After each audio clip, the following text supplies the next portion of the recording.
Hello friends, welcome to Sanaya training institute private limited YouTube portal. आज हम लोग बात करने वाले हैं एसपीआई और इंस्ट्रूमेंट डिज़ाइन इंजीनियरिंग ट्रेनिंग के बारे में।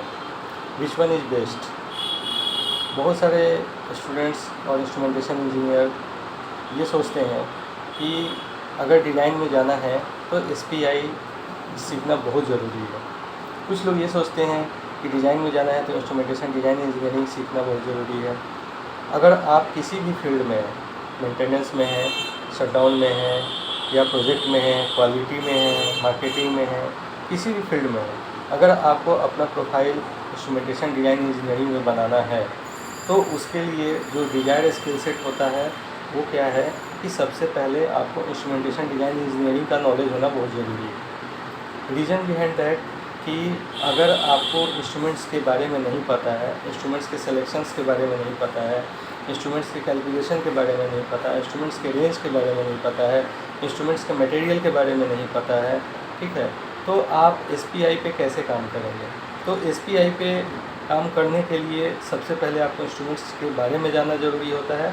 और दूसरी चीज़ है कि अगर आप इंटरव्यू में जाते हैं तो इंटरव्यू में भी आपको इंस्ट्रूमेंटेशन डिज़ाइन इंजीनियरिंग से ज़्यादा क्वेश्चन पूछे जाते हैं और लास्ट में ये पूछा जाता है कि आपने एसपीआई पे काम किया है कि नहीं, आपको एसपीआई आता है कि नहीं, एसपीआई पे अगर काम दिया जाए तो आप कर सकते हैं कि नहीं। तो एसपीआई में क्या आप करते हैं? डेटा शीट बनाते हैं। एसपीआई में क्या करते हैं? आप बुकअप ड्राइंग्स बनाते हैं। एसपीआई में आप क्या करते हैं? लूप ड्राइंग्स जनरेट करते हैं। एसपीआई में आप वायरिंग ड्राइंग जनरेट करते हैं। तो ये सब काम जो है वो आप एसपीआई में करते हैं। लेकिन जो बेसिक इंजीनियरिंग डिज़ाइन इंजीनियरिंग है, स्टडी ऑफ द पीएनआईडी हो गया, इंडेक्स बनाना हो गया, आईओ लिस्ट बनाना हो गया, डेटा शीट बनाना हो गया, स्पेसिफिकेशन बनाना हो गया, मटेरियल रिक्विजिशन बनाना हो गया, टीवी बनाना हो गया, वीडीआर करना हो गया, तो ये सब काम जो है, ये सब काम हम लोग इंस्ट्रूमेंटेशन डिज़ाइन इंजीनियरिंग ट्रेनिंग में ही सीख पाते हैं। तो इसलिए आपको इंस्ट्रूमेंटेशन डिज़ाइन इंजीनियरिंग सबसे पहले बहुत ज़रूरी है, उसके बाद ही स्मार्ट प्लांट इंस्ट्रूमेंटेशन की तरफ जाना है। ओके, तो अगर आप इंस्ट्रूमेंटेशन डिज़ाइन इंजीनियरिंग कर लेते हैं और स्मार्ट प्लांट नहीं करते हैं तो भी आपके लिए 100% बेनिफिशियल नहीं है। इसका एक रीज़न ये भी है कि जो कंपनी एसपीआई पे काम करती है वो ऐसे इंजीनियर्स को रिक्रूट करेगी जो इंस्ट्रूमेंटेशन डिज़ाइन इंजीनियर भी जानते हैं, इंजीनियरिंग भी जानते हैं और स्मार्ट प्लांट इंस्ट्रूमेंटेशन पे भी काम करना जानते हैं।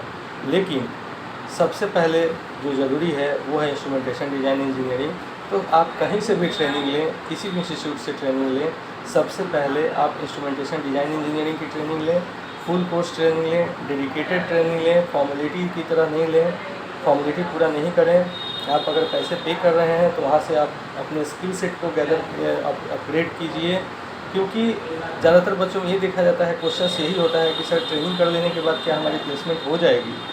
देखिए, आज के डेट में इंस्ट्रूमेंटेशन इंजीनियर्स को जॉब के लिए नहीं सोचना है। मार्केट में एम्पल जॉब अवेलेबल है, काफ़ी सारी जॉब अवेलेबल है, इस रिक्वायर्ड स्किल सेट वाले बंदे नहीं हैं। तो आपको जॉब के पीछे नहीं भागना है, आपको स्किल्स के पीछे भागना है। अगर आपकी स्किल्स अच्छी हैं, आपने अगर अपने स्किल्स को अपग्रेड कर लिया, आपका स्किल सेट अगर डिजायर्ड जॉब डिटेल से मैच कर गया तो आपको जॉब इंस्टीट्यूट की प्लेसमेंट की ज़रूरत नहीं पड़ेगी, आप खुद ब खुद प्लेसमेंट ले लेंगे। और ऑफ कोर्स हम लोग भी आपको प्लेसमेंट के सपोर्ट में रहते हैं, प्लेसमेंट का सपोर्ट देते हैं, तो उसके लिए टेंशन वाली कोई बात नहीं है। और अगर आपको इसमें और ज़्यादा जानकारी की ज़रूरत है तो आप सनाया ट्रेनिंग इंस्टीट्यूट पे कॉल कर सकते हैं, व्हाट्सएप कर सकते हैं, मेल कर सकते हैं, हमसे कांटेक्ट कर सकते हैं। धन्यवाद।